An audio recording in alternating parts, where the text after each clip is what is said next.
She came back, her body in the doorway, hair damp from the rain, Ben clinging to her hand like a lifeline. He ran to me without hesitation. No confusion this time. Just that same fierce little hug that folded me in half from the inside. "I told him," she said quietly, "that you were family, that you were home." I couldn't speak. I just knelt there, one arm around Ben, the other holding up the man I used to be, the one who never let himself hope for anything this good. Sarah stepped inside slowly, her eyes scanning the room like it had changed in the hour she'd been gone. Maybe it had. Maybe we both had. "He asked if we could stay," she said, her voice barely audible above the hum of the rain behind her. "Just for a little while." I nodded. I didn't ask why. I didn't need terms. Later, after Ben had fallen asleep in the bed I used to call mine, she stood in the hallway wrapped in one of my old flannel shirts. Her arms were crossed like she didn't trust her body to stay still. "I didn't want to leave," she said. "I just didn't know if I could let myself have this." I stepped closer but didn't touch her. "Not yet." "And now?" I asked. She looked up, raw, honest, no shields. "Now I think I'm tired of surviving. I want to live. I want this. If you'll still have us."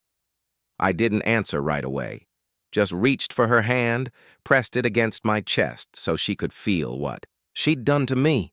"You already belong here," I said. "You both do." She leaned in, forehead to my shoulder, and for a long time we just stood there, two people who had seen too much and somehow still chose to stay.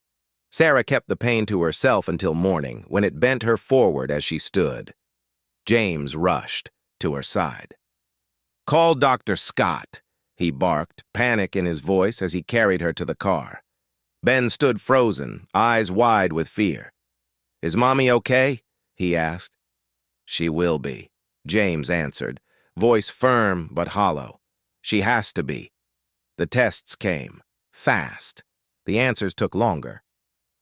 Dr. Scott emerged, grave but steady. "It's not a miscarriage," he said, "but there's risk. She needs rest, emotional calm. Anything else could make it worse." James nodded, his fists tight. "Then that's exactly what she'll get." At home, he became her guardian. Every moment was dedicated to Sarah's care, reading to her, making her tea, and reassuring Ben that everything would be okay. "You're not weak," he told Sarah one night. "You carry two lives now, yours and the one that saved mine." Sarah wept in the dark, not from fear, but from a quiet, overwhelming gratitude for a second chance, for a love that built forever one small moment at a time. The rain came just after midnight, torrential, shaking the windows, blurring the garden into shadows. Sarah lay awake, listening, while James slept in the chair beside her, a book on his lap. She wanted to wake him, to name the fear curling in her chest, but she didn't. Some fears grow louder when spoken. At dawn, her water broke. She gasped, clutching the blanket as pain tore through her. "James," she whispered. His eyes snapped open, wild with urgency. "It's time!" His face drained of color. "You're not due for weeks." She squeezed his hand. "Tell that to the baby at—" The hospital, Dr. Scott was calm.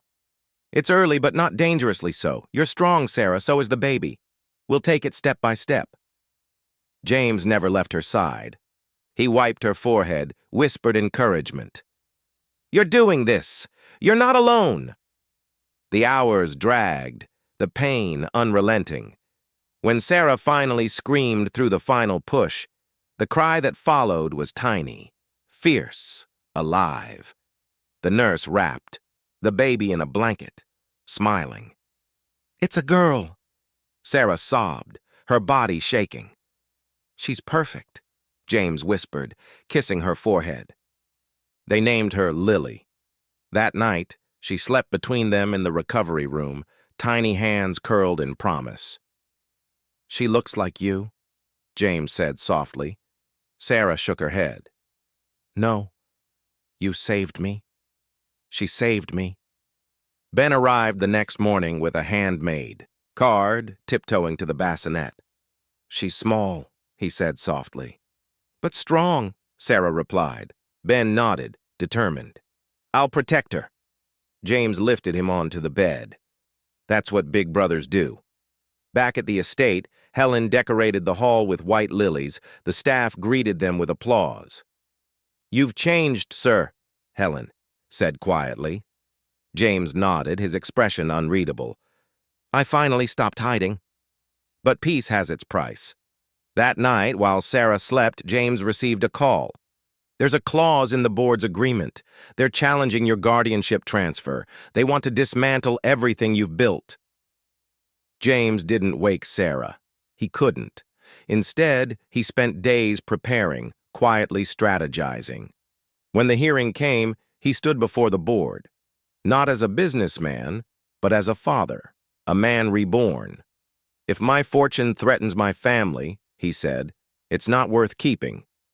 You can have the titles, the stocks, the seats, but not my life. That belongs to them. The board relented. James walked out free, not just of their control, but of the man he used to be. At home, Sarah met him at the door, baby in her arms. You look different, she said. He smiled, a weight lifting from his chest. I left the last piece of my old life behind, and I don't miss it. They sat by the fire that night, Lily asleep on Sarah's chest, Ben curled at James's side. We've been through storms, James said, but I think this is our sunrise. Sarah smiled. Then let's never look back.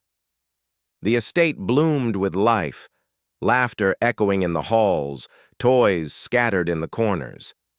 Sarah walked the garden with Lily bundled against her chest, every step peaceful, every leaf, every breeze, a reminder.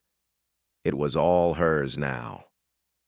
James had begun renovations to the East Wing, turning it into an art space for Ben. He sees the world in pictures, he said. He needs a place to make them real. One day, James handed Sarah a folder, legal adoption papers for Ben. I already am his father, he said. This just makes it real. The adoption day was simple, a quiet ceremony. Ben wore a blue tie and grinned. This is my favorite day ever. In the months that followed, Sarah began to write again. James read every word. Your voice matters, he told her, not just here but out there. Helen seemed lighter, humming songs to Lily. She's going to be stubborn, brave, like her mother, she said, smiling. Sarah touched her shoulder. And wise, like her family.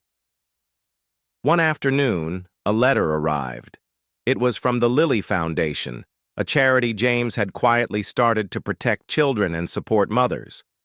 You built this, Sarah said, astonished. We did, James replied. Together.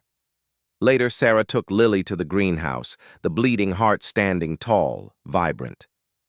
You were born from all the things we thought would break us, she whispered to the baby, and you made us whole.